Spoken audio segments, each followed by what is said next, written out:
Sabay-sabay natin alamin ang mga kaganapan na nangyayari sa ating bansa.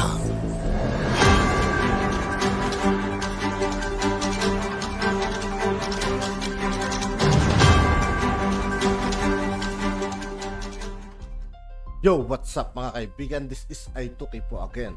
Ngayon nandito ulit tayo sa channel ni Kabayan News PH. Dito na ulit tayo magbibigay ng komento at reaksyon. Pero bago ang lahat ng yan mga kaibigan, sa lahat ng hindi pa nakasubscribe kay Kabayan News PH, mag-subscribe na po tayo at huwag nyo rin pong kalimutan mag-subscribe dito sa aking channel. Simulan na natin mga kaibigan. Let's go! Being ikaw ang pumasok sa secret agreement. Ikaw ang namigay ng teritoryo. Ikaw at ang Pangulo mo ang dahilan kung bakit nawala ang Scarborough Shoal. Bakit mo sasabihin na nagkaroon ng secret agreement ang Presidente Duterte? Walang teritoryong nawala sa Pilipinas ng panahon ni Presidente Duterte. Ikaw ang pumasok sa secret agreement. Mga kabayan, ibinunyag ni Atty. Harry Roque kung sino talaga ang nasa likod ng pagkawala ng Scarborough Shoal at isa sa mga teritoryo ng Pilipinas. Sa isang vlog ng gagalaiti si Atty. Roque at tahasang pinangalanan si dating Senador Antonio Trillanes na nasa likod ng mga kaguluhan at mga nangyayari ngayon sa pagitan ng China at Pilipinas, kaugnay pa rin sa pinag-aagawang teritoryo dyan sa West Philippine Sea. Ayon kay Roque, walang ibang dapat sisihin sa ngayon kundi si Antonio Trillanes dahil siya lang ang pumasok sa secret agreement noong panahon pa ni dating Pangulong Noynoy Aquino. Unang-una, hoy Trililing! Ako ni minsan hindi nakipag-usap sa mga Chino. Nung panahon ni Presidente Duterte ni minsan, walang teritoryong nawala. Pero ikaw, ilang beses ka nagbalik-balik sa China, ang resulta, nawala sa atin ang Scarborough Shoal. Huwag mong kakalimutan, Trililing. Matapos na ikay magbalik-balik sa China, hindi lang nawala ang Scarborough Shoal, nagsimula na ang problema natin sa Pilipinas. Na para bagang binaliwala na ng Pilipinas ang ating mga pag-aangkin sa karagatan at isla. Ikaw ang pumasok sa secret agreement.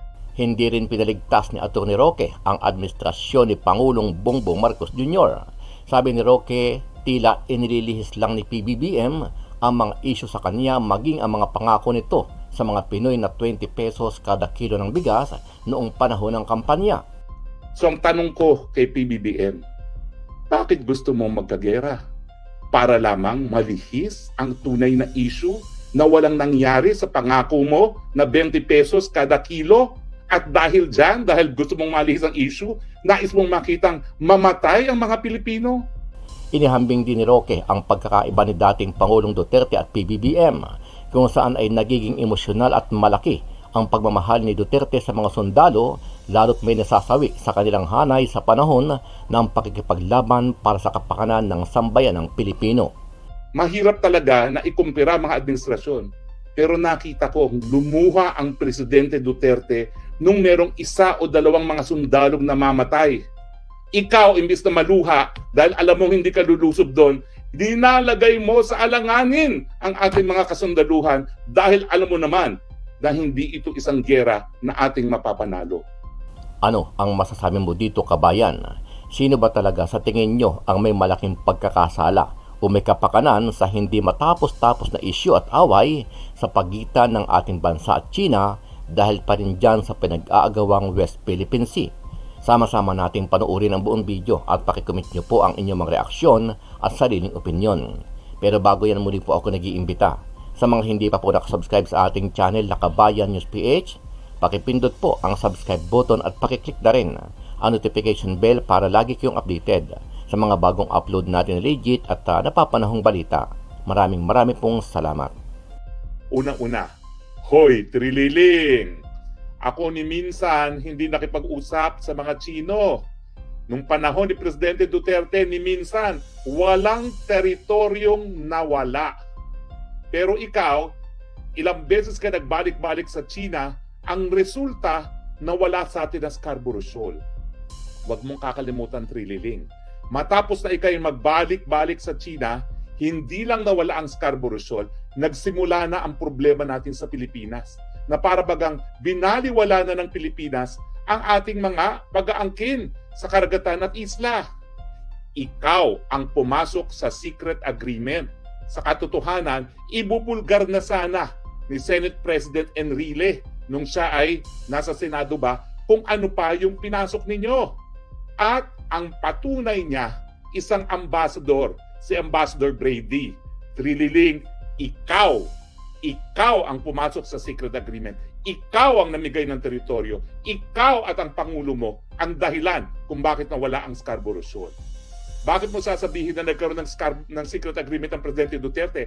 Walang teritoryong nawala sa Pilipinas ng panahon ni Presidente Duterte. Ikaw ang pumasok sa secret agreement. Kaya nga, sinasabi, no, dapat linisin muna ang dungis mo sa mukha dahil putik ang nasa mukha mo dahil nawalan tayo ng teritoryo at hindi pa natin alam kung ano pang pinagkasundo mo sa Chino na dahilan na ngayon talagang walang tigil ang kanilang pag-aangkin pati na sa Ayungin Shoal. Pati ba yun pinamigay mo? Sabihin mo kasi yung totoo. At sana nga, dahil 100 years old na si JPE, sana habang narito pa siya, ibulgar na niya kung ano ang mga kasunduan na ipinasok mo. Ikaw ang managot. Ano ang mga pinasok mong mga secret agreement?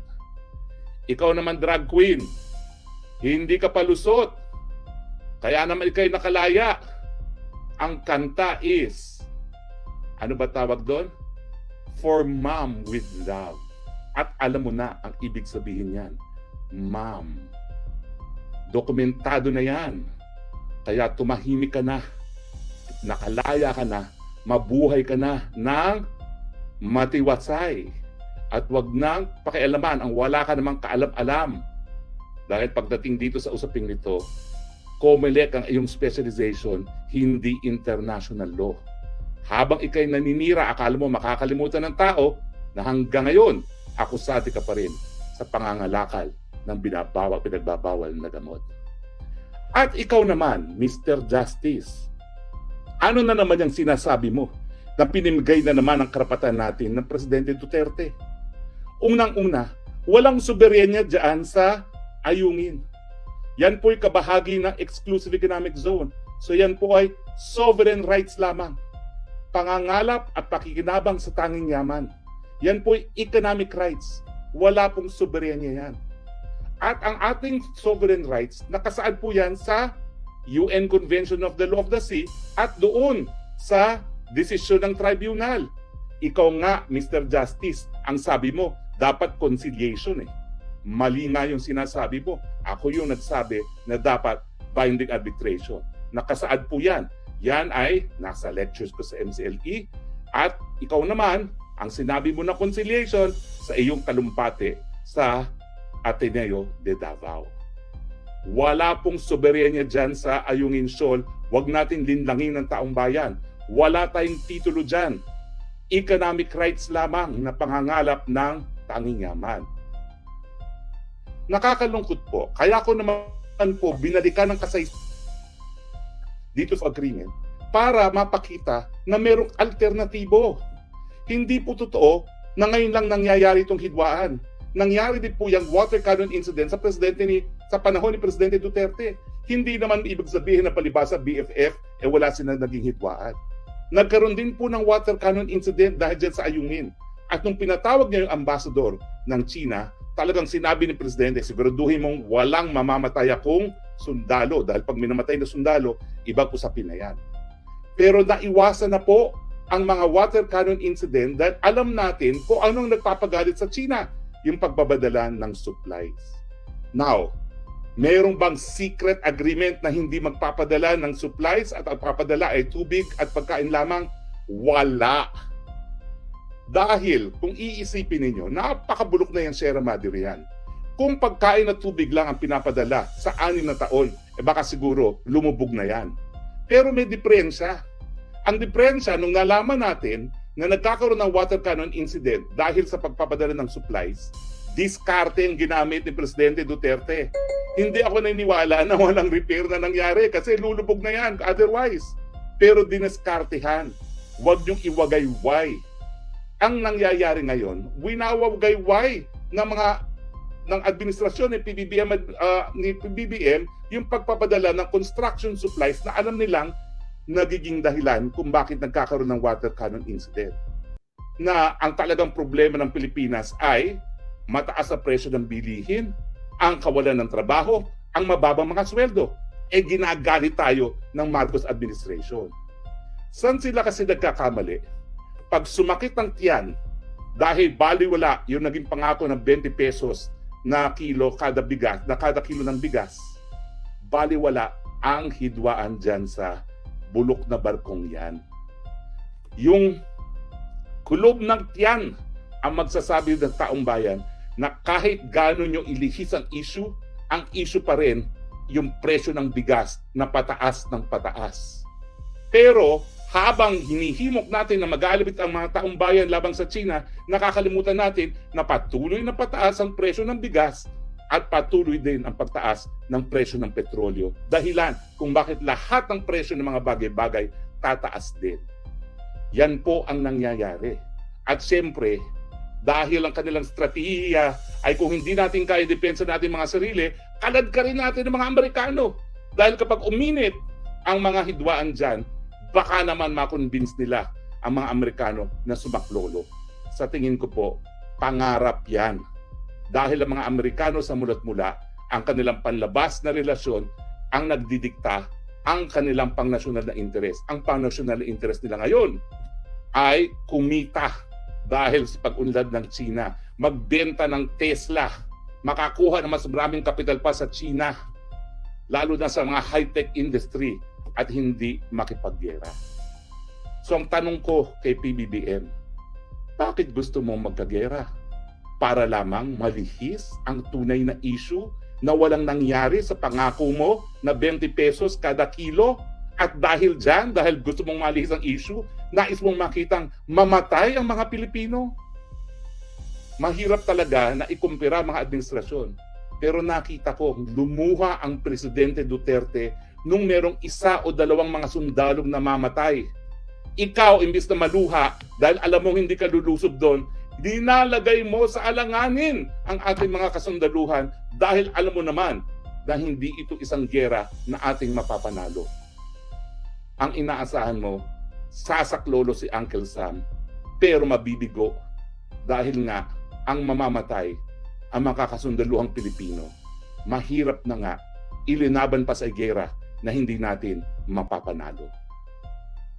Kaya nga nagtatanong ako ikaw ba ay nasa tamang pag-iisip sa iyong desisyon na makipaggera at lalo pang ipalala itong relasyon natin sa China? Dahil kung tama ang iyong pag-iisip, iiwasan mo yan, hindi mo ilalagay sa peligro, hindi lamang ang kasundaluhan, kung hindi ang buong sambalang Pilipino, dahil alam natin, walang mabubuting ibubunga ang hidwaan, lalong-lalo na ang gera. Para mo ng awa, kung wala ka sa tamang pag-iisip, pwede ka namang magpahinga na. You will forever be a president of the Philippines, even if you serve only 2 years of your term. Pero wag naman sanang dahilan na iyong pag-iisip ang maging mitsa sa buhay ng mga Pilipino. At yun nga po mga kaibigan, dito po nagtatapos ng ating reaction video. Muli ako po ay 2K ng sundalo ng Dungkal. Maraming salamat sa patuloy na pagsuporta. Yeah. Peace out.